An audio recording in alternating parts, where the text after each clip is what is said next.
¿Es inminente la batalla bíblica de Armagedón del fin del tiempo?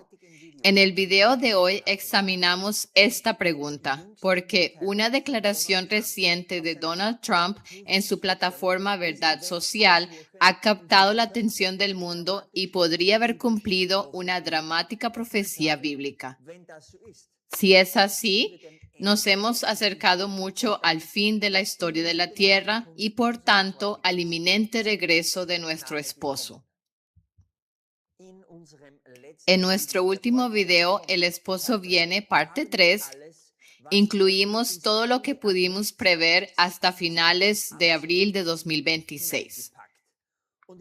En el video de hoy, intentamos precisar aún más exactamente en qué punto podríamos encontrarnos en la secuencia de los acontecimientos del fin del tiempo. Veamos directamente la explosiva declaración de Trump que mencioné.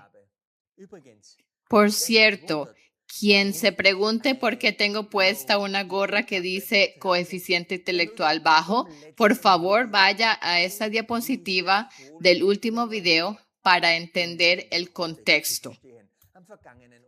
Durante el fin de semana de Pascua en abril ocurrió un terremoto mediático en Estados Unidos entre Trump y algunas figuras influyentes de los medios. Tucker Carlson y otros antiguos partidarios de Trump se han despertado ahora. Han criticado públicamente las acciones de Trump desde el secuestro de Maduro en enero y se han puesto en su contra. Trump respondió con fuerza y llamó a tales opositores personas de coeficiente intelectual bajo. Pues bien, nuestro pequeño ministerio también se encuentra entre estos críticos de Trump y anuncié que me pondría una gorra así como protesta en el próximo video. Y si algo es interpretado incorrectamente en los videos, en el futuro pueden atribuirlo a mi coeficiente intelectual bajo. Ahora veamos la explosiva declaración de Trump que mencioné. El 25 de mayo, lunes de Pentecostés, Trump causó revuelo con una larga publicación en su plataforma Verdad Social. La publicación es tan larga que solo puedo presentarla en letra pequeña. Leámosla. Las negociaciones con la República Islámica de Irán van viento en popa. ¿Solo habrá un gran acuerdo para todos o ningún acuerdo? Volveremos al frente de batalla con más fuerza que nunca y nadie quiere eso. Durante mis conversaciones del sábado y aquí se listan muchos nombres que no leeré porque seguramente los pronunciaría y expresaría mal. Afirmé que después de todo el trabajo realizado por Estados Unidos para intentar resolver este complejo rompecabezas, debería ser obligatorio que todos estos países, como mínimo, suscriban simultáneamente los acuerdos de Abraham. Los países mencionados son Arabia Saudita, los Emiratos Árabes Unidos, que ya son miembros, Qatar, Pakistán, Turquía, Egipto, Jordania y Bahrein, que ya son miembros. Es posible que uno o dos tengan razones para no hacerlo, y eso se aceptará, pero la mayoría debería estar preparados, dispuestos y capacitados para convertir este acuerdo con Irán en un acontecimiento mucho más histórico de lo que sería de otro modo. Los acuerdos de Abraham han demostrado ser para los países involucrados, Emiratos Árabes Unidos, Bahrein, Marruecos, Sudán y Kazajistán, un auge financiero, económico y social, incluso durante este tiempo de conflicto y guerra. Y los miembros actuales ni siquiera han sugerido retirarse, ni siquiera hacer una pausa. La razón es que los acuerdos de Abraham han sido excelentes para ellos y serán aún mejores para todos, trayendo verdadero poder, fortaleza y paz al Medio Oriente por primera vez en 5,000 años. Será un documento respetado como ningún otro jamás firmado en el mundo. Su nivel de importancia y prestigio será incomparable. Debería comenzar con la firma inmediata de Arabia Saudita y Qatar, y todos los demás deberían seguir su ejemplo. Si no lo hacen, no deberían formar parte de este acuerdo, ya que demuestra mala intención. Al hablar con numerosos de los grandes líderes mencionados anteriormente, se sentirían honrados tan pronto como se firme nuestro documento de que la República Islámica de Irán forme parte de los acuerdos de Abraham. Vaya, eso sí que sería algo especial. Este será el acuerdo más importante que cualquiera de estos grandes, pero siempre en conflicto, países firmara jamás. Nada en el pasado ni en el futuro lo superará. Por lo tanto, solicito obligatoriamente que todos los países firmen inmediatamente los acuerdos de Abraham y que si Irán firma su acuerdo conmigo como presidente de los Estados Unidos de América, sería un honor que también formaran parte de esta coalición mundial sin precedentes. Oriente Medio estaría unido, poderoso y económicamente fuerte, como tal vez ninguna otra región en el mundo. Mediante esta verdad, solicito a mis representantes que inicien y completen con éxito el proceso de adhesión de estos países a los ya históricos acuerdos de Abraham. Gracias por su atención a este asunto. Donald J. Trump, presidente de los Estados Unidos de América. Esta presión oficial de Trump para firmar los acuerdos de Abraham no es poca cosa. Y después de que el Papa León XIV también publicó y presentó personalmente su encíclica el 25 de mayo, dos grandes portavoces han hecho oír sus voces. Esto se relaciona con nuestro último video, El esposo viene, parte 3, donde también informamos sobre la sexta y séptima plagas. Pero con esta declaración de Trump, necesitamos volver a mirar algunos versículos y situarlos en el contexto actual del tiempo. Naturalmente, la prensa se subió a este tren en marcha a partir de ese lunes de Pentecostés y se publicaron artículos y videos como arena a la orilla del mar. Cualquiera que tenga los ojos abiertos seguramente ha visto o leído alguno de ellos. Un video, por ejemplo, se titula Última hora. Trump ordena acuerdo de paz global obligatorio o de vuelta a la guerra. Otro video dice, Trump exige que las naciones se unan a los acuerdos de Abraham como parte del acuerdo de paz con Irán. Ese mismo día, Trump volvió a dejar claro que se trata del uranio iraní y que debe ser entregado o destruido para que Irán no pueda fabricar una bomba atómica. De lo contrario, no habrá paz. Este es, por tanto, un tema central, aunque Irán ha declarado repetidamente que no quiere ni entregará su uranio. Sin embargo, hay un segundo tema central alrededor de esta declaración de Trump. Los acuerdos de Abraham son una serie de acuerdos de 2020 que tenían como objetivo lograr la normalización diplomática entre Israel y varios estados árabes. Fueron negociados bajo la mediación de Estados Unidos durante la presidencia de Donald Trump y firmados en la Casa Blanca el 15 de septiembre de 2020. Se trata de tratados bilaterales unidos por una declaración conjunta de los acuerdos de Abraham. El nombre se refiere al antepasado común, Abraham, de las religiones judía, cristiana y musulmana. El núcleo del acuerdo es un cambio de paradigma en la política de Oriente Medio, paz por paz, en lugar del antiguo principio de tierra por paz. Los estados árabes normalizan las relaciones con Israel sin que Israel tenga que hacer primero concesiones de gran alcance en el conflicto palestino.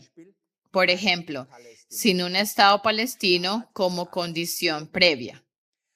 El enfoque está en el beneficio mutuo, la economía, la tecnología y la seguridad, en lugar de resolver el conflicto israelí-palestino como requisito previo. Esto supuso una ruptura con la posición árabe tradicional. Israel está, por tanto, en el corazón del asunto. Y si este esfuerzo actual tendrá éxito o no, la Biblia ya lo ha respondido. Israel es la piedra de tropiezo. Y si realmente estamos al final del texto de la sexta plaga, entonces estos actuales esfuerzos de paz probablemente fracasarán.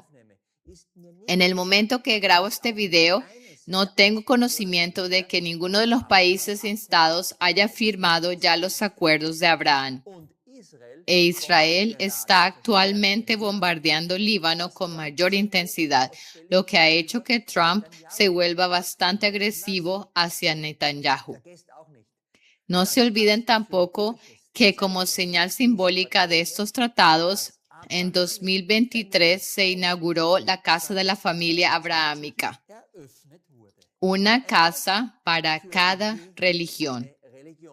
Solo para mencionarlo de nuevo en el contexto de los tratados. Así que volvamos a mirar el texto de la sexta plaga. Aquí hay una diapositiva original del último video. Leamos el texto correspondiente. Y el sexto ángel derramó su copa sobre el gran río Éufrates, y el agua de éste se secó, para que fuese preparado el camino de los reyes del oriente. Y vi salir de la boca del dragón y de la boca de la bestia y de la boca del falso profeta 3 espíritus inmundos a manera de ranas, porque son espíritus de demonios, haciendo milagros, que van a los reyes de la tierra y a todo el mundo para congregarlos para la batalla de aquel gran día del Dios Todopoderoso. He aquí, yo vengo como ladrón. Bienaventurado el que vela y guarda sus vestiduras, para que no ande desnudo y vean su vergüenza. Y los congregó en el lugar que en hebreo es llamado Armagedón. Como ya se mencionó, el fuerte croar de Trump el 25 de mayo nos recuerda el texto de la sexta plaga, porque en su publicación Trump está claramente presionando a los diversos reyes de Oriente Medio para que se unan a los acuerdos de Abraham. Ya presentamos en el último video el secamiento del Éufrates en el firmamento, donde el cometa C2024E1 corta aquí a través del gran río Éufrates, representado por el cometa K2 durante muchos años, para que los reyes del oriente que vienen por el camino de C2025R3 puedan cruzar el Eridano aquí abajo en seco. Este cruce nos dio una fecha en el firmamento, el 7 u 8 de mayo de 2026.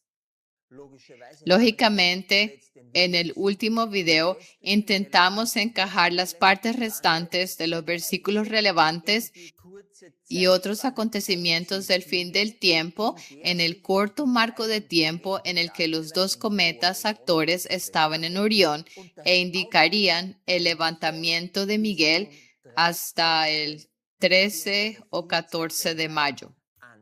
Desde la perspectiva de hoy, sin embargo, podemos decir que las partes de los versículos presentadas en el video han comenzado a cumplirse.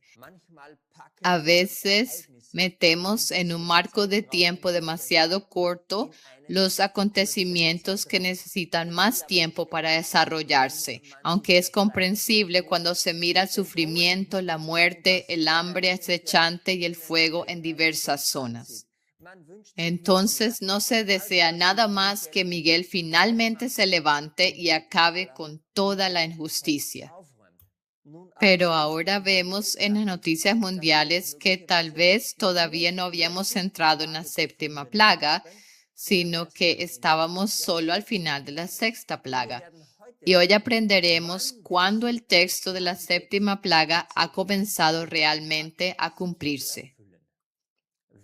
Entonces, ¿quiénes son estas tres entidades y sus portavoces croantes en el contexto actual? Fue el dragón quien dio al papado en el Estado del Vaticano su poder, su sede y gran autoridad, como dice Apocalipsis 13:2. La sala de audiencias del Papa es mundialmente famosa porque alberga esa terrible estatua satánica como burla del sacrificio de Jesús detrás de su trono. Y el edificio mismo fue construido como cabeza de serpiente. Esto apunta claramente al dragón, la serpiente antigua. El portavoz es, por supuesto, el actual Papa reinante León XIV. Y el papado representa el paganismo. Recuerden el culto de la mitra que guarda el domingo, el gorro con forma de cabeza de pez del antiguo culto a Dagón, hasta las religiones romano-paganas de las que surgió el papado, cuando cayó el entonces imperio romano pagano. Miren la lista de los llamados santos que son venerados y adorados en la Iglesia Católica. El culto mariano es actualmente la cúspide de esta religión pagana. Según el conocimiento adventista básico, el falso profeta representa el protestantismo caído, que se manifiesta principalmente en los Estados Unidos. Ellos debían representar el cristianismo verdadero, ya que fueron quienes huyeron del papado pagano en la Edad Media. Como portavoz tenemos a Trump, quien es bendecido por los líderes protestantes y pentecostales caídos, como probablemente todos saben. Ahora, ¿y quién es la bestia y su portavoz croante? En completo contraste con las dos bestias de Apocalipsis 13, esta bestia en Apocalipsis 16 no necesitó más descripción. Esto es extraño y a la vez muy significativo. Una bestia en la profecía representa a una nación. ¿Podría ser que Juan se refería aquí a una bestia antigua y bien conocida? Todo indica que aquí se refiere a la nación judía, que surgió desde Abraham, Isaac y Jacob. Una bestia muy antigua que actualmente, como ya sabemos, está en el centro de atención de los acuerdos de Abraham, porque Trump está intentando hacerla atractiva para los reyes de Oriente Medio. Naturalmente, Netanyahu sería la rana para la nación judía. Y luego tenemos a los reyes de la tierra mencionados, a quienes van las tres ranas. Si observan la publicación de Trump, en ella se listan los reyes más influyentes de las naciones islamistas de Oriente Medio. Así que en el texto de la sexta plaga se mencionan el paganismo, el judaísmo, el cristianismo y el islam. Y ahora también podemos entender qué significa ir a los reyes de la tierra y a todo el mundo. Así que a dos grupos. Aquí está el significado de la palabra mundo. Significa ecumene. Se trata, pues, de una seducción universal y mundial en el tiempo del fin, no de una unidad eclesial, sino de la movilización demoníacamente inspirada de toda la humanidad contra Dios. El término ecumenismo subraya en este punto el alcance global de los acontecimientos del fin del tiempo. En resumen, en el contexto bíblico, especialmente en Apocalipsis 16:14, se conserva el significado original de ecumene, el entero mundo habitado o toda la tierra. Sin embargo, el significado de la palabra ecumenismo ha cambiado drásticamente desde el Segundo Concilio Vaticano. Todos los papas desde el concilio han estado y siguen estando empeñados en promover intensamente la unidad entre las confesiones cristianas, ecumenismo en sentido estricto, así como el diálogo interreligioso con el judaísmo y el islam. Y así, una vez más, volvemos a tener involucradas las cuatro religiones. Estos espíritus van, por tanto, a los reyes políticos y a los líderes religiosos de todo el mundo habitado en el sentido de este ecumenismo, y así los reúnen para la batalla final contra Dios. Creo que esto tiene mucho sentido y es coherente en el contexto actual. Tanto las entidades como sus portavoces son descritos negativamente por Dios. Esto no viene de mí ni de nuestro ministerio, sino de la palabra de Dios. Los espíritus demoníacos no son nada divino, son portavoces de los enemigos de Dios. Y el Islam no está particularmente bien dispuesto hacia el cristianismo, como podemos ver, por ejemplo, en Europa. No diré nada más aquí porque el mundo no responde bien a estas cosas. Pero el que tiene oído, oiga. Durante este tiempo en que las ranas salen a los reyes de la tierra para reunirlos para el Armagedón, Jesús da una última advertencia de que Él se acerca, aunque no reconocido, viniendo como ladrón en la noche para el cristianismo dormido. En este punto, cabe mencionar que hermanos y hermanas en medio de nosotros han recibido tanto sueños como una visión sobre este tema. En la mencionada visión, se vio a Jesús acercándose vestido con una especie de túnica con capucha y sosteniendo un bastón en su mano. Esto indica su venida desapercibida por la amplia comunidad cristiana y apunta a este versículo. En una visión que se vio el sábado 23 de mayo, Jesús mencionó el número 7. Esto nos dio algo para pensar, porque en Apocalipsis se mencionan muchas series de 7. Y actualmente estamos tratando de averiguar si ya estamos en la séptima plaga o si el tiempo de la séptima trompeta ya ha comenzado, ¿verdad? ¿Podría este 7 indicar algo más? Bueno, cualquiera que conozca el estudio de Orión de 2010 sabe que el número 7 también representa el juramento de Jesús que encontramos en Daniel 12:7 y en Apocalipsis capítulo 10. Jurar significa hacerse 7 a sí mismo. Aquí hay otro extracto de la concordancia de Strong. Sigamos esta pista y veamos el texto de la séptima plaga y el texto de Apocalipsis 10 con el juramento. Leamos nuevamente el comienzo del texto de la séptima plaga. Y el séptimo ángel derramó su copa por el aire, y salió una gran voz del templo del cielo, del trono, diciendo, hecho está. En el último video ya intentamos explicar este texto y situarlo cronológicamente.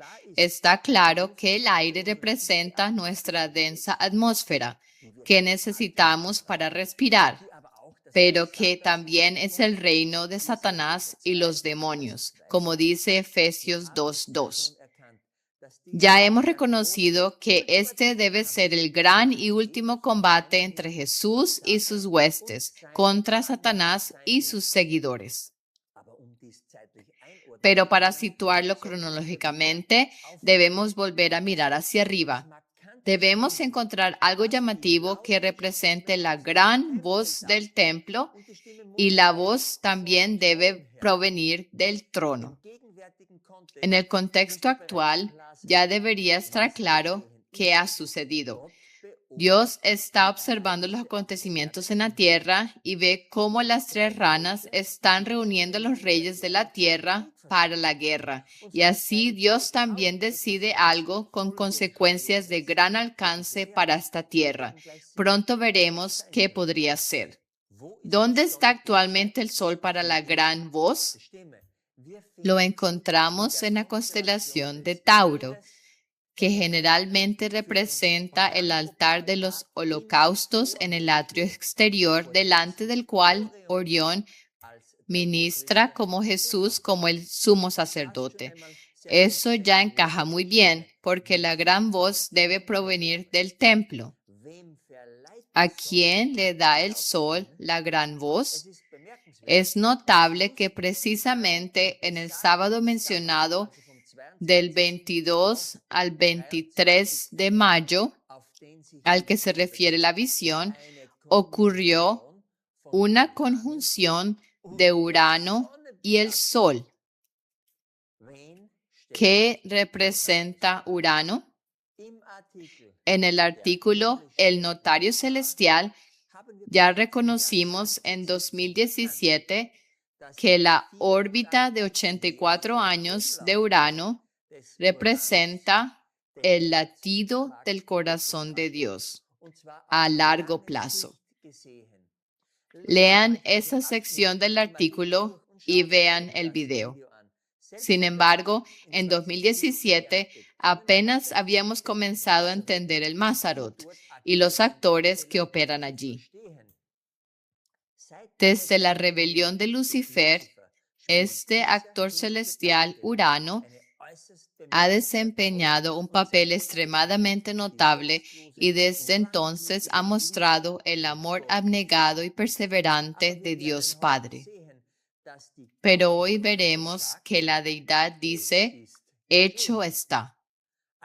El bondadoso pasar por alto lo que sucede en esta tierra llega a su fin por amor a sus hijos fieles. Porque Dios no es solo amor, sino que también es justo. Aquí hay un breve extracto de Grok sobre Urano. Resume que Urano es un gigante gaseoso, un cuerpo celeste que consiste casi completamente en gases y una atmósfera densa. El nombre Urano viene directamente del griego Ouranos, que literalmente significa cielo o firmamento, y se entendía como el espacio sobre la tierra. En la cosmología antigua, el cielo era considerado el reino del aire, de los dioses y de las estrellas, el espacio sobre la tierra. Uranos, por tanto, no está simplemente conectado con el cielo, él es el cielo. Y con ello el principio divino del aire y del espacio que rodea el mundo. Urano representa entonces el cielo mismo, el aliento de Dios, el aire que nos rodea y que Dios nos dio para respirar.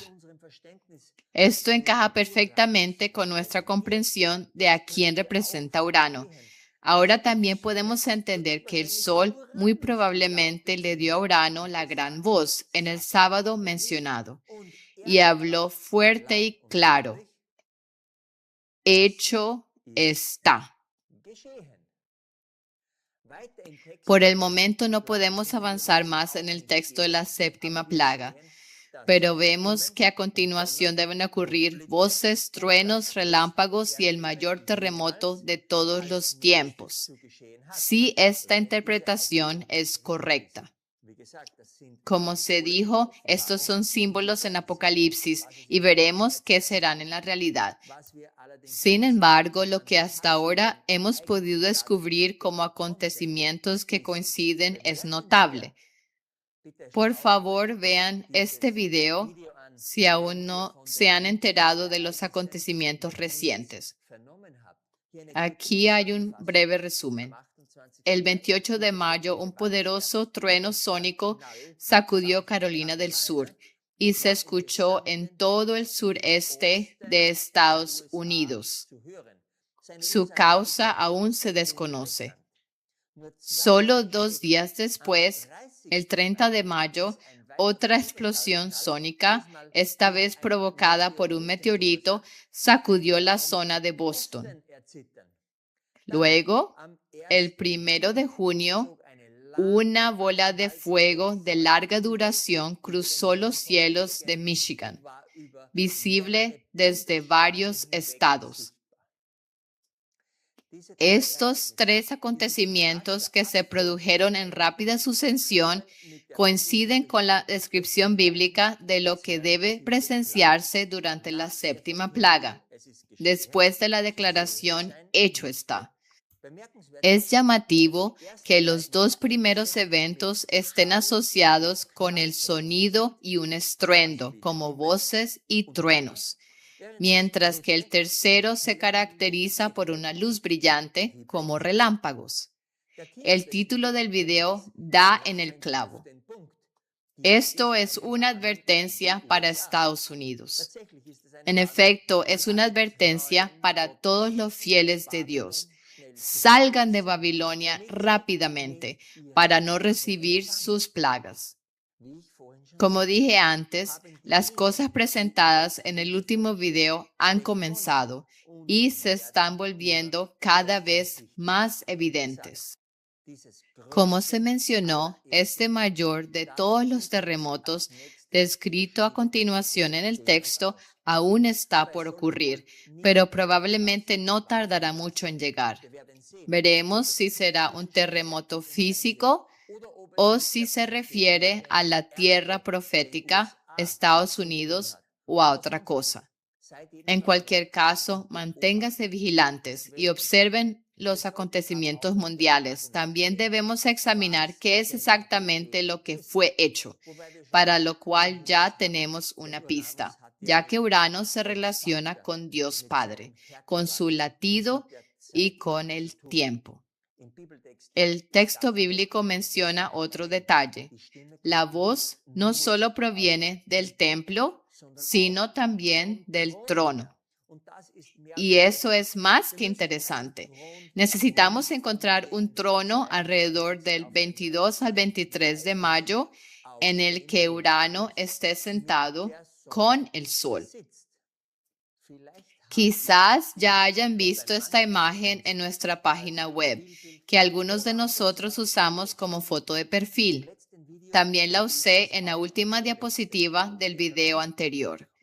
Y mencioné que en este símbolo vemos el alfa y la omega y la letra mu de la señal del Hijo del Hombre, tal como lo conocen desde marzo de 2023.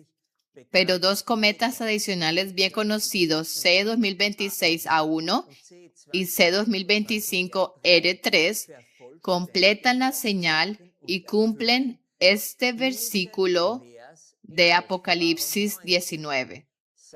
Y sus ojos eran como llama de fuego, y había en su cabeza muchas coronas. y tenía un nombre escrito que ninguno conocía sino él mismo. Alfa y Omega se mencionan explícitamente en Apocalipsis como nombres de Jesús, pero aquí se insinúa un nombre del gran yo soy, que solo Jesús conocía hasta que él mismo lo reveló. Nuestros miembros en nuestros grupos de chat privados naturalmente conocen este nombre especial. Mientras todavía sea posible y haya interés, únanse primero a nuestros canales de Telegram y contáctenos allí.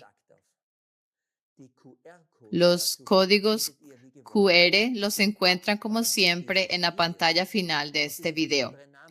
Y este nombre especial de nuestro esposo relaciona cada detalle del arca del pacto o del arca de su testamento, incluido su contenido, con él mismo.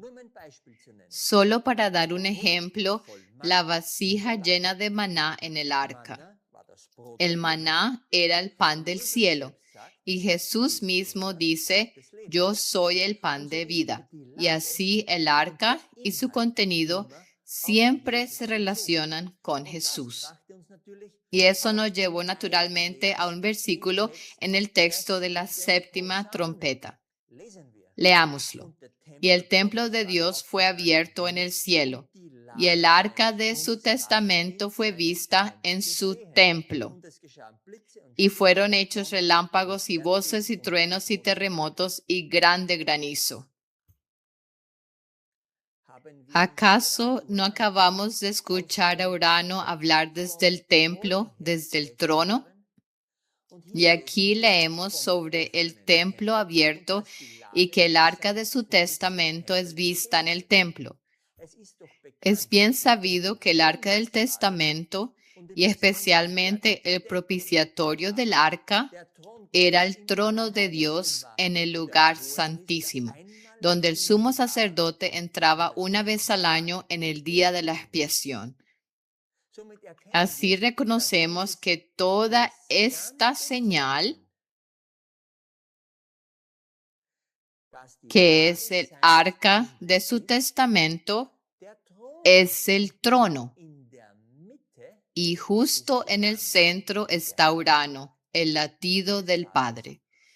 Y lo mejor es que R3 se encuentra exactamente con la trayectoria de K2, el mencionado 22 de mayo, tal como A1 empezó su curso relevante precisamente al cruzar K2. Con eso la señal quedó completamente formada el 22 de mayo y solo unas horas después recibimos un mensaje de Jesús en forma de la visión mencionada. Y no olviden que ese mismo fin de semana el mundo celebraba Pentecostés y en algunas naciones el lunes de Pentecostés festivo. Trump urgió a los reyes de la tierra a firmar los acuerdos de Abraham. Volveremos a Pentecostés en breve. Así que hemos encontrado un trono especial. Y con eso, el comienzo del texto de la séptima plaga queda completamente explicado, porque hecho está, también proviene del trono. Recuerden la visión que mencioné antes, en la que Jesús dijo el número 7, que obviamente se refiere al juramento de Apocalipsis 10. Y ahora veamos ese texto. Leámoslo. Y vi otro ángel fuerte descender del cielo, envuelto en una nube, y un arco iris sobre su cabeza, y su rostro era como el sol, y sus pies como columnas de fuego, y tenía en su mano un librito abierto, y puso su pie derecho sobre el mar, y el izquierdo sobre la tierra, y clamó con gran voz como cuando un león ruge. Y cuando hubo clamado, 7 truenos emitieron sus voces. Y cuando los 7 truenos hubieron emitido sus voces, yo iba a escribir, y oí una voz del cielo que me decía: sella las cosas que los 7 truenos han dicho, y no las escribas. Informamos detalladamente sobre los truenos en el video Sella los 7 truenos, que no debían escribirse ni en el tiempo de Guillermo Miller ni en nuestro tiempo. Quien quiera saber cómo hemos intentado actualmente evitar que los 7 truenos sean escritos, por favor, vea ese video. Después de esta impresionante escena, sin embargo, llegamos a los versículos a los que se refiere la visión.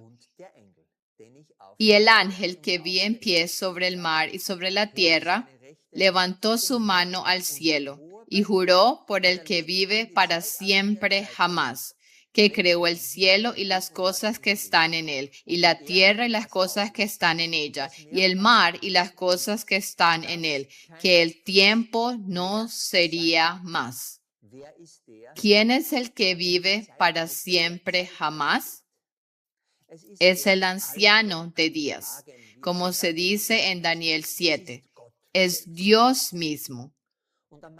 Y en el Mazarot, este pasaje se refiere al actor Urano, el latido del corazón de Dios desde toda la eternidad. Y Jesús, el esposo, está representado en este contexto por el sol que se encuentra delante de Urano. Aquí está lo que ha sucedido al comienzo de la 7ª plaga. Exactamente este anuncio. El tiempo no será más, no más demora, no más aplazamiento. Los poderosos de la tierra se están reuniendo para el Armagedón y Dios testifica desde el cielo: es suficiente, no habrá más demora. Si este ángel juró esto en el sábado del fin de semana de Pentecostés, entonces también deberíamos encontrar el mar y la tierra de alguna manera en Tauro. Recuerden dónde se encuentra actualmente Urano, en la constelación de Tauro, en el Mazarot, donde está simbolizado el altar de los holocaustos en el atrio exterior. Y no es cierto que la tierra fue el altar de sacrificio para Jesús. Y donde en el atrio exterior, es decir, todavía en la constelación de Tauro, encontramos un mar. Aquí está en el atrio exterior. Leamos 2 de Crónicas 4:6. Hizo también 10 fuentes y puso 5 a la derecha y 5 a la izquierda para lavar y limpiar en ellas la obra del holocausto. Mas el mar era para que los sacerdotes se lavaran en él. Esta enorme fuente en la que los sacerdotes se lavaban era llamada en realidad el mar. Así que en el atrio exterior, en Tauro, tenemos ambos símbolos donde el ángel se encuentra, sobre el mar y sobre la tierra. Esto nos da el lugar donde este ángel está de pie y jura ante el anciano de días, en el lugar santísimo. Esto me parece fascinante. Pero ahora continuemos leyendo lo que sigue en Apocalipsis 10. Sino que en los días de la voz del 7º ángel, cuando él esté por tocar la trompeta, también será consumado el misterio de Dios, como él lo anunció a sus siervos, los profetas. Este es uno de nuestros versículos favoritos, porque el misterio de Dios en Apocalipsis es consumado cuando los creyentes, junto con y siguiendo al Elías profetizado, proclaman lo siguiente. Juan vino con el espíritu y el poder de Elías a proclamar el primer advenimiento de Jesús. Se me señalaron los últimos días y vi que Juan representaba a aquellos que iban a salir con el espíritu y el poder de Elías para pregonar el día de ira y el segundo advenimiento de Jesús. Esta cita proviene de primeros escritos de Elena G. de White. El día profético de la ira de Dios, como ya hemos señalado a menudo, es un año literal de la ira. En el último video ya mostramos que en el año de jubileo no se esperaba ni cosecha ni segundo advenimiento. Pero actualmente nos encontramos en el año posterior al año de jubileo, y este es el año de la ira de Dios. Y lo segundo que proclaman esas personas es el día del segundo advenimiento. Así que nadie debería sorprenderse si hay personas que proclaman el tiempo. Sin embargo, aquí hay que hacer una distinción. Debe ser el tiempo mostrado en el reloj del Padre. Así que vemos en este versículo que el ángel de la séptima trompeta se está preparando actualmente para tocar su trompeta. Y la séptima trompeta está conectada con el reinado de Jesús, con la entrega de la recompensa a todos, y con el tercer ay, es decir, con la aparición de la ciudad santa, la primera resurrección, la ascensión de los justos de Dios, así como el granizo para aquellos que no quisieron aceptar el sacrificio de Jesús. Pero eso todavía no es todo lo que hemos aprendido en los últimos días. Poco antes de grabar el video, uno de nuestros hermanos recibió otro sueño el 3 de junio, en el que Dios le instó 3 veces a leer Apocalipsis 10:8. Y eso es lo que también haremos ahora. Y la voz que oí del cielo habló otra vez conmigo y dijo: Ve y toma el librito que está abierto en la mano del ángel que está en pie sobre el mar y sobre la tierra. Este versículo y los 3 siguientes se refieren a Guillermo Miller, quien a principios de la década de 1800 estudió especialmente el capítulo 8 de Daniel y descifró las 2300 tardes y mañanas, contadas desde el decreto de Artajerjes en el 457 a.C. para reconstruir Jerusalén. Miller cometió inicialmente un error en su cálculo porque incluyó un año cero, que no existe. Por eso, su primer desciframiento de las 2300 tardes y mañanas lo llevó al año 1843. Samuel Snow encontró este pequeño error y así el movimiento milerita de entonces esperaba el regreso de Cristo en el día de la expiación de 1844. Y como entendían la purificación del santuario al final de las 2300 tardes y mañanas como el segundo advenimiento, este día de la expiación correctamente calculado en 1844 se convirtió en un gran chasco cuando el Señor no regresó. A esto se refiere cuando dice aquí que el librito de Daniel 8 se volvió amargo en el vientre del movimiento milerita, no por la fecha, sino por el evento erróneamente esperado. Solo cuando al día siguiente Irán Edson vio en una visión el cielo abierto y a Jesús caminando hacia el propiciatorio, entendieron que la purificación del santuario no era la quema de la tierra con fuego en el regreso del Señor, sino que el juicio investigador en el cielo había comenzado. Había empezado el llamado Yom Kippur celestial o día de la expiación celestial. Así que cuando Jesús nos dirige a este versículo 8, significa para nosotros que debemos corregir nuestro error de un año, cosa que hicimos en el último video. Habíamos esperado el regreso de Jesús en el año del 70º jubileo, lo cual fue un año demasiado temprano. Pero eso ya ha sido corregido. Y ahora nos concentramos en determinar correctamente el segundo advenimiento en este año de la ira de Dios.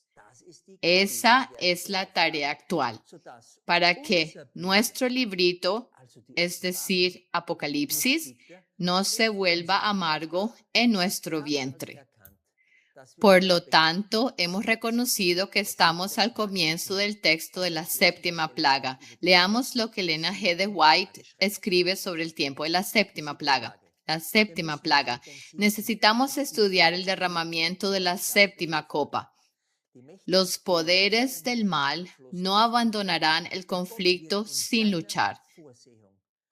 Pero la providencia tiene una parte que desempeñar en la batalla del Armagedón, cuando la tierra esté alumbrada con la gloria del ángel de Apocalipsis 18. Los elementos religiosos, buenos y malos, despertarán del sueño y los ejércitos del Dios viviente irán a la batalla. En Apocalipsis se mencionan 4 ángeles especiales que aparecieron en la tierra como ministerios o iglesias. El primer ángel de Apocalipsis 14 fue Guillermo Miller y su movimiento, del cual ya hemos hablado hoy. El segundo ángel fue Samuel Snow. El tercer ángel fue Elena G. de White y los pioneros y la iglesia de los adventistas del séptimo día que surgió después. Y el cuarto ángel es John Scuttram y su pequeño ministerio de los adventistas del gran sábado, que salió de los adventistas del séptimo día. Por lo tanto, en el tiempo de la séptima plaga, que comenzó hace unos días, el mensaje del cuarto ángel debe iluminar al mundo entero.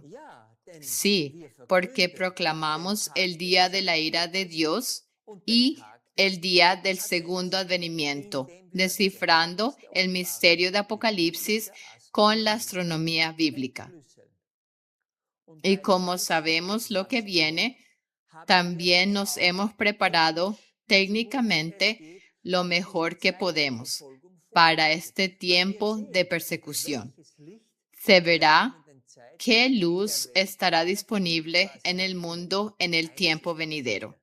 Sin embargo, una cosa es segura, la batalla se decidirá a favor de Cristo. Por eso, hoy volvemos a clamar, como dice nuestro capítulo 18 de Apocalipsis, y oí otra voz del cielo que decía, salid de ella, de Babilonia, pueblo mío, para que no seáis partícipes de sus pecados y para que no recibáis de sus plagas, porque sus pecados han llegado hasta el cielo y Dios se ha acordado de las maldades de ella. Salgan pues finalmente de Babilonia, para que no reciban sus plagas, sino que sean cosechados.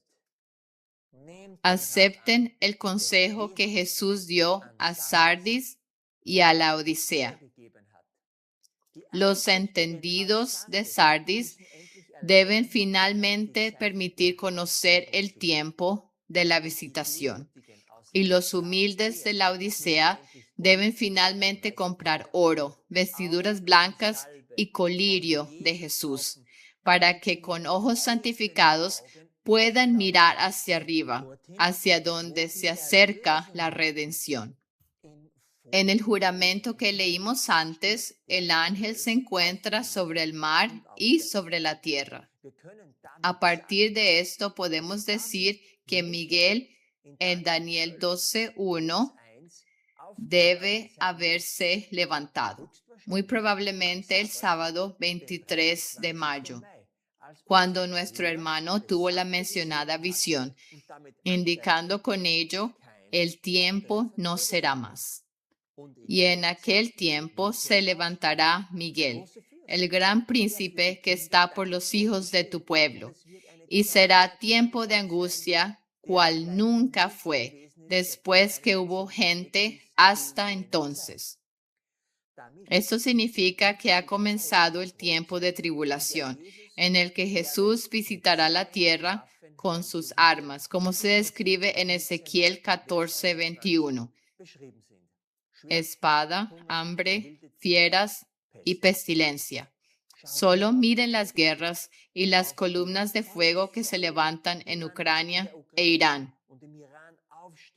Vendrá hambre. Las fieras probablemente serán los vándalos que saquearán y robarán. Y todo esto se pondrá aún peor de lo que ya está. Pestilencia. ¿Quién sabe qué más vendrá? ¿Otra pandemia? Desafortunadamente, Cristo realmente debe permitir todas estas cosas para que sus hijos finalmente salgan de Babilonia. La gente solo reacciona cuando su propia parte trasera comienza a arder. En Daniel 12:3 también leemos sobre 3 grupos. Los entendidos resplandecerán como el resplandor del firmamento porque han aprendido a descifrar Apocalipsis con la astronomía bíblica. Esto se refiere a Hebreos 12. Y estos entendidos han aprendido el lenguaje de Dios desde el cielo. Estos deben ser los tañedores de arpa, es decir, nosotros, los adventistas del gran sábado. Luego están aquellos que resplandecen como las estrellas y guían a muchos a la justicia. Algunos canales de YouTube también presentan el Mazarot y al menos tienen un mensaje del cielo e intentan descifrar Apocalipsis con los cielos. Al menos saben que hay que mirar hacia arriba. Al menos lo están intentando. Ese es el plano. Pero, ¿qué les falta todavía a los 144,000? A pesar de sus intentos de aprender el lenguaje del cielo, todavía les falta el compositor de los cánticos de Apocalipsis, que también es su director, para que finalmente pueda guiarlos en su última tarea. Deben finalmente encontrar, aceptar y aprender el verdadero cántico del director. Leamos Apocalipsis 14, versículos 2 y 3. Y oí una voz del cielo como estruendo de muchas aguas y como sonido de un gran trueno. Y oí una voz de tañedores de arpas que tañían con sus arpas. Y cantaban los 144,000 como un cántico nuevo delante del trono y delante de los 4 seres vivientes y de los ancianos, y ninguno podía aprender el cántico sino aquellos 144,000, los cuales fueron redimidos de entre los de la tierra. Aquí tienen la pista de las muchas aguas, que se refiere al sistema de cataratas más grande de la tierra, con sus muchas cataratas. Y esa es la catarata del Iguazú, aquí en la triple frontera de Argentina, Brasil y Paraguay. Y los arpistas que tañen sus arpas también se refieren a Paraguay, porque el instrumento nacional de Paraguay es precisamente el arpa. Esto es lo que estamos esperando con ansias, que los 144,000 lleguen a conocer al compositor y director de este nuevo cántico y luego, en ritmo celestial, sigan las instrucciones del director, aprendan el cántico y guíen a muchos a la justicia para que la cosecha sea completa. No hay mejor video sobre esto que este. Por favor, mírenlo sin falta para que puedan conocer al director. Como el Señor guiará a los redimidos de la tierra hacia los arpistas de Paraguay, no lo sabemos. Eso está enteramente en las manos del Señor. No será por nuestro poder ni por nuestra fuerza, sino por el Espíritu de Dios, como dice la Biblia. Pero el hecho de que pueda llegar a esto nos da otra pista de lo que podemos esperar. El Espíritu de Dios debe sacudir, agitar y despertar a este grupo con aún más poder. ¿Es predicho un tiempo así? Una vez más, ¿qué podemos esperar en el tiempo de la séptima plaga? Que la luz del cuarto ángel llene la tierra con su gloria. Ese es claramente el mensaje del primer grupo. Los entendidos que comprenden el lenguaje de Dios desde el cielo. Y entonces, los 144,000 deben ver y reconocer estos candeleros. Y entonces podrá comenzar la última gran cosecha de trigo. ¿Y cuál sería la próxima fiesta bíblica en la que debemos fijarnos? Es, por supuesto, la segunda posibilidad del Pentecostés. ¿Por qué dos posibilidades? Para comenzar el año bíblico, se necesitaba cebada madura para mecer la gavilla el día 16 de Nisan, el segundo día de la fiesta de los panes sin levadura.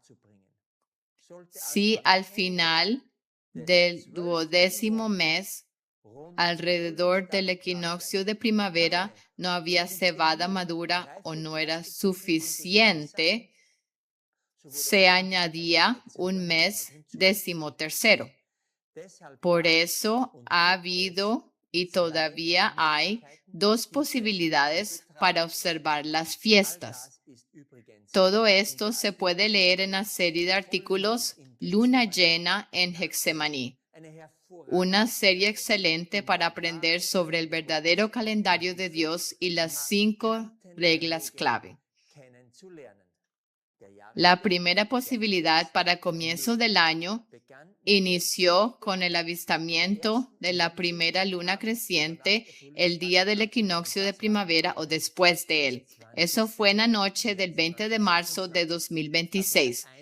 Por lo tanto, el 21 de marzo fue el primer día del primer mes, Nisan. Esto deja claro cuándo comenzó la Pascua y los 7 días de los panes sin levadura. En el segundo día de los panes sin levadura, se meció la gavilla de primicias, y desde ese día se cuentan de manera inclusiva 7 semanas por 7, para 49 días. Y el día 50 es Pentecostés. Eso fue el 24 de mayo en la primera posibilidad. Aquí ven el mismo cálculo nuevamente, solo que un mes después para la segunda posibilidad. Y ven que el verdadero día de Pentecostés de la segunda posibilidad comienza en la noche del 21 de junio, siendo el día principal el 22 de junio. Sí, ¿y por qué es importante el Pentecostés? Leamos lo que dice Wikipedia al respecto. En el judaísmo, Shavuot es una festividad de la cosecha que se celebra 7 semanas y un día después del sábado. Aquí, sábado se refiere al primer día de los panes sin levadura, ya que ese era el sábado ceremonial de la fiesta. El Festival de las Semanas también es conocido como la fiesta de la cosecha y como día de los primeros frutos. En Éxodo 34:22 se le llama las primicias de la cosecha de trigo. Después de que se ofrecía la gavilla mecida, comenzaba la cosecha de granos. Y después de 50 días de cosecha, se celebraba el Pentecostés como la fiesta que marcaba la conclusión de la cosecha de trigo. Dado que el trigo en las parábolas de Jesús simboliza a los redimidos, el Pentecostés apunta tipológicamente a la conclusión de la reunión de la esposa. Solo cuando la cosecha esté completamente recogida, es decir, el trigo, podrá tener lugar la boda del Cordero. Solo un recordatorio. Durante el fin de semana de Pascua, alrededor del 5 de abril, Trump amenazó con destruir completamente Irán. En respuesta, Tucker Carlson y otros antiguos partidarios se volvieron contra Trump. Ya saben, los de coeficiente intelectual bajo. Y el lunes de Pentecostés, Trump presionó a los reyes de la tierra para que se unieran a los acuerdos de Abraham, tema que se trató en este video. Y desde ese sábado, durante el fin de semana de Pentecostés, Dios nos ha dado visiones y sueños que también han sido incorporados en este video. Y desde entonces estamos esperando la segunda posibilidad de Pentecostés. Por experiencia, podemos decir que a Jesús le encanta elegir la segunda posibilidad en sus decisiones.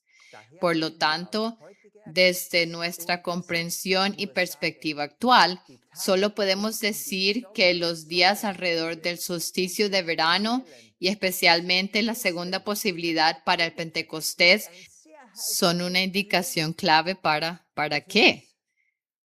Para el fin de la cosecha y el regreso de Cristo en menos de 2 semanas? ¿O qué más representa el Pentecostés? Por supuesto, para la lluvia temprana bíblica que podemos leer en los primeros capítulos del libro de Hechos. Y por supuesto, para la lluvia tardía en nuestros días antes del regreso de Cristo. Ya hemos experimentado la lluvia tardía final en nuestro tiempo, que luego da el último impulso para la maduración del trigo y permita una rica cosecha? No, porque todavía no hemos visto a los 144,000 cantando el nuevo cántico desde el cielo.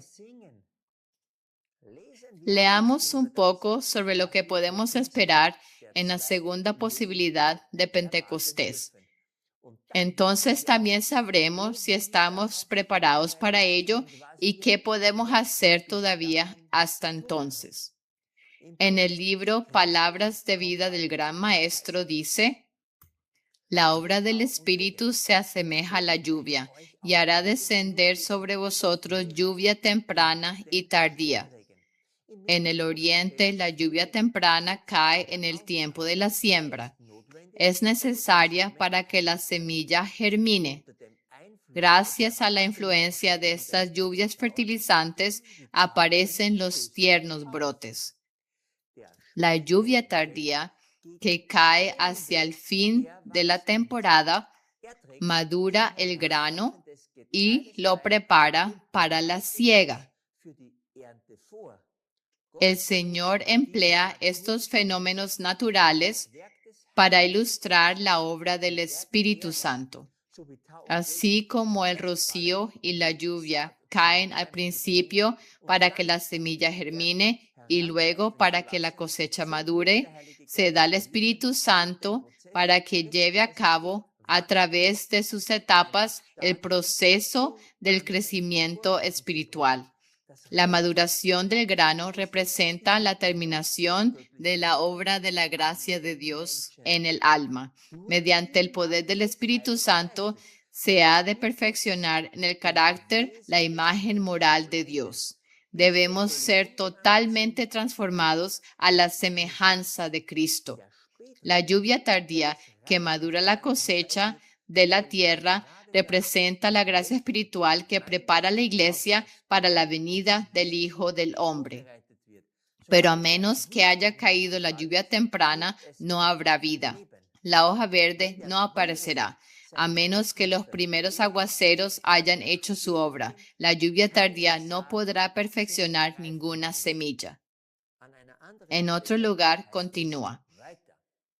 La promesa de la lluvia tardía. El derramamiento del Espíritu en los días de los apóstoles fue la lluvia temprana y glorioso fue el resultado. Pero la lluvia tardía será más abundante. Cerca del fin de la siega de la tierra se promete una concesión especial de gracia espiritual para preparar a la iglesia para la venida del Hijo del Hombre. Este derramamiento del Espíritu se compara con la caída de la lluvia tardía. Antes que los juicios de Dios caigan finalmente sobre la tierra, habrá entre el pueblo del Señor un avivamiento de la piedad primitiva, cual no se ha visto nunca desde los tiempos apostólicos. El Espíritu y el poder de Dios serán derramados sobre sus hijos. Esta obra será semejante a la que se realizó en el día de Pentecostés, como la lluvia temprana fue dada en el tiempo de la efusión del Espíritu Santo al principio del ministerio evangélico para hacer crecer la preciosa semilla. Así la lluvia tardía será dada al final de dicho ministerio para hacer madura la cosecha. Imaginen eso. O mejor dicho, debo preguntar si pueden imaginárselo en este tiempo de guerra y muy inhóspito. Solo podemos llamarlos e invitarlos a orar para que Dios realmente envíe este don de la lluvia tardía. Es sumamente necesario. Durante muchos años hemos dicho que desde el mensaje de Orión en 2010, la lluvia tardía ya está cayendo.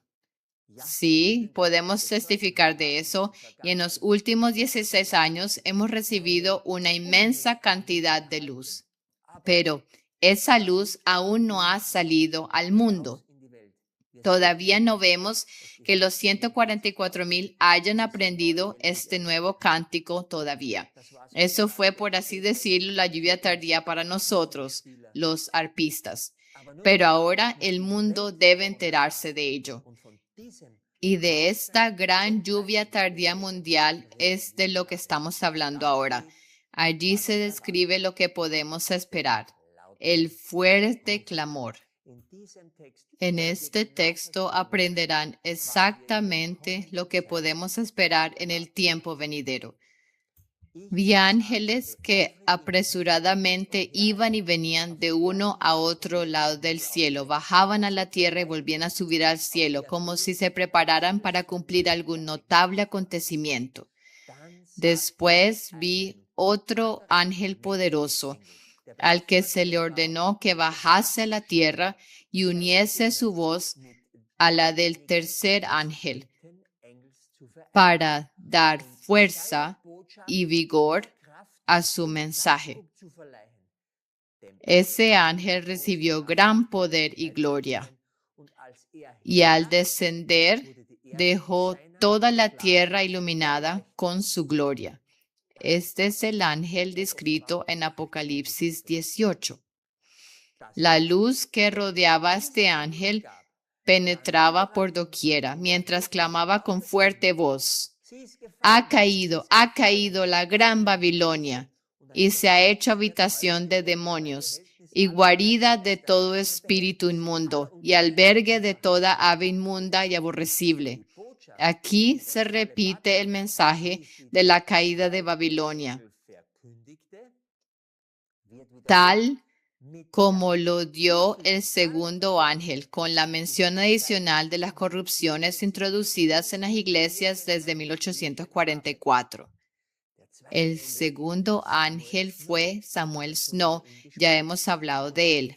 Y el cuarto ángel repite el mismo mensaje de la caída de Babilonia, solo que con la adición de lo malo que también ha ocurrido en Babilonia desde 1844 hasta hoy. La obra de este ángel comienza a tiempo para unirse a la última magna obra del mensaje del tercer ángel cuando éste se intensifica hasta ser un fuerte pregón. Así se prepara el pueblo de Dios para afrontar la hora de la tentación que muy luego ha de asaltarle. Vi que sobre los fieles reposaba una luz vivísima y que se unían para proclamar sin temor el mensaje del tercer ángel. El mensaje del tercer ángel se encuentra en Apocalipsis 14 y advierte contra recibir la marca de la bestia. Otros ángeles fueron enviados desde el cielo en ayuda del potente ángel. Y oí voces que por doquiera resonaban diciendo: Salid de ella, pueblo mío, para que no seáis partícipes de sus pecados, ni recibáis parte en sus plagas, porque sus pecados han llegado hasta el cielo, y Dios se ha acordado de sus maldades. Esta es una voz del cielo que también puede ser leída en Apocalipsis 18. Este mensaje parecía ser un complemento del tercer mensaje, pues se le unía como el clamor de medianoche se añadió en 1844 al mensaje del segundo ángel. Ahora ya conocen estos ángeles, los presenté antes. La gloria de Dios reposaba sobre los pacientes y expectantes santos, quienes valerosamente daban la postrera y solemne amonestación, proclamando la caída de Babilonia y exhortando al pueblo de Dios a que de ella saliese para escapar a su terrible condenación. La luz derramada sobre los fieles penetraba por doquiera.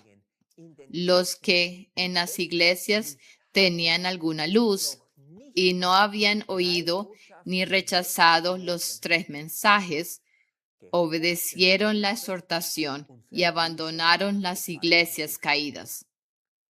Muchos habían entrado en edad de razón y responsabilidad desde la proclamación de los mensajes, y la luz brilló sobre ellos, deparándoles el privilegio de escoger entre la vida o la muerte. Algunos escogieron la vida y se unieron con los que esperaban a su Señor y guardaban todos sus mandamientos, incluyendo el cuarto mandamiento que se refiere al sábado. El tercer mensaje iba a efectuar su obra. Todos iban a ser probados por él, y las almas preciosas iban a ser invitadas a salir de las congregaciones religiosas. Una fuerza compulsiva movía a los sinceros, al paso que la manifestación del poder de Dios infundía temor y respeto a los incrédulos parientes y amigos para que no se atrevieran ni pudieran estorbar a quienes sentían en sí la obra del Espíritu de Dios. Efecto de la lluvia tardía. El postrer llamamiento llegó hasta los infelices esclavos, y los más piadosos de ellos prorrumpieron en cánticos de transportado gozo ante la perspectiva de su feliz liberación. Esto se refiere al año del jubileo y en la siguiente diapositiva lo explicaré mejor. Sus amos no pudieron contenerlos, porque el asombro y el temor los mantenían en silencio. Se realizaron grandes milagros, sanaban los enfermos y señales y prodigios acompañaban a los creyentes. Dios colaboraba con la obra y todos los santos, sin temor de las consecuencias, obedecían al convencimiento de su conciencia. Se unían con los que guardaban todos los mandamientos de Dios y proclamaban poderosamente por doquiera el tercer mensaje. Vi que este mensaje terminaría con fuerza y vigor muy superiores al clamor de medianoche. El clamor de medianoche tuvo lugar en ese entonces en el movimiento milerita. Los siervos de Dios, dotados con el poder del cielo, con sus semblantes iluminados y refulgentes de santa consagración, salieron a proclamar el mensaje celestial. Muchas almas diseminadas entre las congregaciones religiosas respondieron al llamamiento y salieron presurosas de las sentenciadas iglesias, como Lot salió presuroso de Sodoma antes de la destrucción de esa ciudad. Y así es también con la ciudad de Babilonia. Fortalecióse el pueblo de Dios con la excelsa gloria que sobre él reposaba en copiosa abundancia, ayudándole a soportar la hora de la tentación. Esto se refiere a la iglesia de Filadelfia. Oí multitud de voces que por todas partes exclamaban: aquí está la paciencia de los santos, los que guardan los mandamientos de Dios y la fe de Jesús. Antes vimos las 4 religiones: el paganismo, el judaísmo, el protestantismo caído y el islam. Se trata de esta mezcla de Sardis y la Odisea del fin del tiempo. El Espíritu de Dios hará que los hijos de Dios que todavía permanecen en Babilonia huyan de las iglesias caídas y de las religiones falsas. Y también sabemos hacia dónde.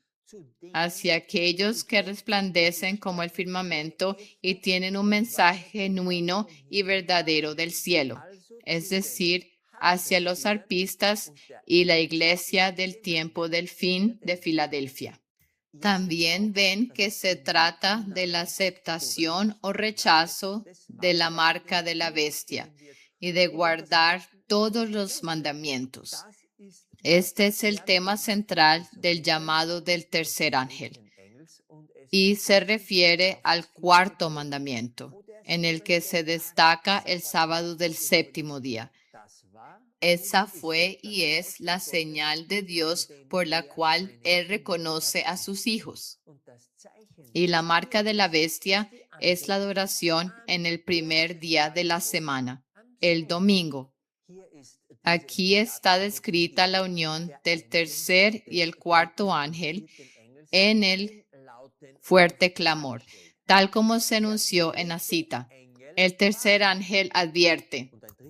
Y el tercer ángel lo siguió diciendo en alta voz: si alguno adora a la bestia y a su imagen y recibe la marca en su frente o en su mano, él también beberá del vino de la ira de Dios, el cual es vaciado puro en el cáliz de su ira, y será atormentado con fuego y azufre delante de los santos ángeles y delante del Cordero. Y el humo del tormento de ellos sube para siempre jamás. Y los que adoran a la bestia y a su imagen no tienen reposo ni de día ni de noche, ni cualquiera que reciba la marca de su nombre. Aquí está la paciencia de los santos. Aquí están los que guardan los mandamientos de Dios y la fe de Jesús. Y el 4º ángel alumbra la tierra con su mensaje y confirma y repite el juicio o veredicto sobre Babilonia. Y después de estas cosas vi otro ángel descender del cielo, teniendo gran poder, y la tierra fue alumbrada de su gloria. y clamó fuertemente en alta voz, diciendo, caída es Babilonia la grande, y así sucesivamente. En la cita anterior ya leímos este versículo bíblico. Y otra voz del cielo da a su pueblo un último consejo en esta situación. Y oí otra voz del cielo que decía, salid de ella, pueblo mío, para que no seáis partícipes de sus pecados y para que no recibáis de sus plagas, porque sus pecados han llegado hasta el cielo y Dios se ha acordado de las maldades de ella. Está claro que es Jesús quien le pide a su pueblo que salga de Babilonia. Hagamos un breve resumen. El tiempo de la séptima plaga ha comenzado, en el cual la luz del cuarto ángel de Apocalipsis 18 alumbrará plenamente el mundo. Este ángel viene en ayuda del tercer ángel, que advierte contra recibir la marca de la bestia. Y todo esto crece hasta convertirse en un fuerte y final clamor, al que muchos seguirán. Y por medio de él, muchos serán guiados a la justicia por los 144,000. Para que esto suceda, sin embargo, los 144,000 deben finalmente encontrar y aceptar al compositor y director del nuevo cántico. Y para eso exactamente se necesita un último gran derramamiento del Espíritu Santo. ¿Cuánto tiempo se espera que dure desde el 22 de junio de 2026 hasta que este fuerte clamor haya cumplido su obra y los ángeles puedan recoger el trigo completamente maduro? Hace casi exactamente 15 años, el hermano John ya descubrió en las regulaciones ceremoniales de ofrendas bíblicas cuántas porciones del Espíritu Santo ha provisto Dios para los últimos días de la gran tribulación, donde esta luz obviamente brilla con más intensidad. El estudio dio como resultado 372 porciones del Espíritu Santo. Este es el marco de tiempo que estamos calculando actualmente para la tan urgentemente necesaria lluvia tardía, el fuerte clamor y la cosecha subsiguiente, pero eso se extendería más allá del final del año de la venganza, que termina en abril de 2027. ¿Qué hacemos con los 2 o 3 meses restantes hasta el 28 o 29 de junio de 2027?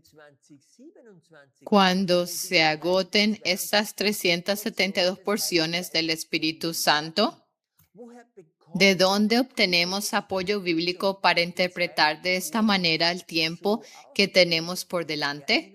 Recuerden que antes señalé una vez más que ya corregimos en el último video el error de un año de Miller. Habíamos esperado el regreso de Jesús en el año del 70º jubileo, lo cual fue un año demasiado temprano. Eso ya ha sido corregido. Pero aquí no termina la comprensión del año del jubileo. Esto resuelve este problema de los 2 o 3 meses. En aquel entonces, los israelitas estaban esclavizados en Egipto. Ese fue el tipo. Nosotros, como pueblo de Dios del tiempo del fin, también vivimos esclavizados en este mundo babilónico. Y el año de jubileo representa la liberación. En el tipo, el éxodo fue el año de jubileo para los israelitas en Egipto. Ahora viene la comprensión clave ampliada. La imposición de los 40 años de peregrinación por el desierto, sin embargo, no vino inmediatamente al comienzo del éxodo, sino algún tiempo después. ¿Cuánto tiempo después? Veamos la lista que Grok compiló amablemente después de una sesión maratónica de estudio del hermano John y yo. Aquí comienza el Éxodo y aquí ven la referencia bíblica y el momento y la duración. La siguiente estación fue el monte Sinaí, donde recibieron las tablas de la ley y las instrucciones para el tabernáculo, el santuario portátil. El viaje hasta allí duró aproximadamente 6 semanas. Y luego, con la construcción del tabernáculo, habían pasado aproximadamente 11 meses y medio desde el Éxodo.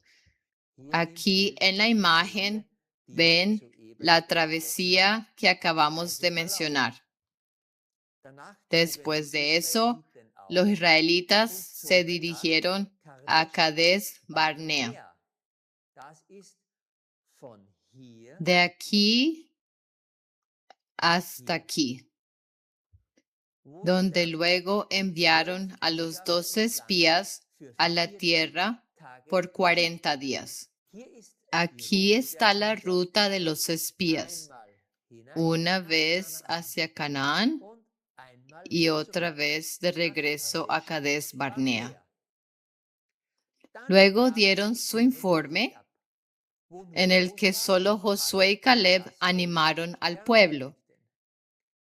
Desde el Éxodo hasta ese momento habían pasado aproximadamente 13 a 14 meses. Y ahora viene el punto crucial. Si el pueblo no hubiera murmurado, si hubiera confiado en que el Señor cumpliría su promesa, no habrían temido a los gigantes en la tierra de Canaán, sino que habrían ido directamente de aquí a la tierra. Y eso habría sido solo unos 11 días de viaje hasta que como pueblo entraran en el Canaán. Esta línea roja muestra los 40 años completos en el desierto, hasta que realmente cruzaron el Jordán aquí el día 10 del primer mes en el 1406 a.C. ¿Cuál fue el problema? 2 espías dieron un informe positivo y alentador, mientras que 10 espías desanimaron y desalentaron al pueblo. Estos 2 espías fueron 2 testigos que trajeron el mensaje acerca de Canaán. Y en Apocalipsis 11 tenemos la historia de los 2 testigos, que conocemos en el firmamento como los 2 puntos de equinoccio y los 2 puntos de solsticio. Pero también hay representantes terrenales, como ya hemos presentado tantas veces en nuestros videos. Y ellos han estado trayendo el mensaje del 4º ángel a las personas desde 2010. La pregunta era, y sigue siendo, ¿finalmente creerán las personas en su informe? Si es así, entonces se aplica este cálculo. Desde el éxodo tipológico de Egipto sería 1 año y 2 a 3 meses hasta llegar a la frontera de Canaán. Y ahora miren el cumplimiento antitípico. Aquí terminó nuestro año del jubileo, que representa el comienzo de la liberación, es decir, nuestro éxodo. Y desde entonces, según todos nuestros estudios y comprensión actual, volvemos a tener exactamente 1 año y unos 3 meses hasta que se agoten las 372 porciones de la lluvia tardía y el clamor fuerte esperados. Y según el calendario de Paraguay, este 29 de junio de 2027 sería el día de la fundación del templo de la segunda posibilidad, donde el Señor dice en Ageo 2 que desde ese día Él bendecirá, quizás incluso con la ascensión en ese día y el viaje posterior al cielo durante la fiesta de Hanukkah. ¿Sería ese un verdadero festival de luces? Que se cumpla. Esto es todo por ahora como vista previa. Estoy seguro de que vendrán muchos más videos con más detalles si todo sucede como lo hemos presentado en el video. Con esta perspectiva alegre y esperanzadora y el enfoque en la segunda posibilidad de Pentecostés que viene, me gustaría terminar el video de hoy. Una vez más clamamos. La obra final está a la puerta. El Señor está llamando a sus hijos a la obra y está llamando a los hijos cegados de Dios a que finalmente salgan de Babilonia. Oren para que Dios conceda el favor de la lluvia tardía y que el trigo de esta tierra finalmente madure por completo. Y asegúrense de confiar en los verdaderos espías y de tomar aceite del olivo de Orión y del olivo de la cruz y no comprar de los otros mercaderes. Cualquiera que vea nuestros videos sabe exactamente a qué me refiero. Prepárense para algo que el mundo aún no ha visto. Dios esté con ustedes. Amén.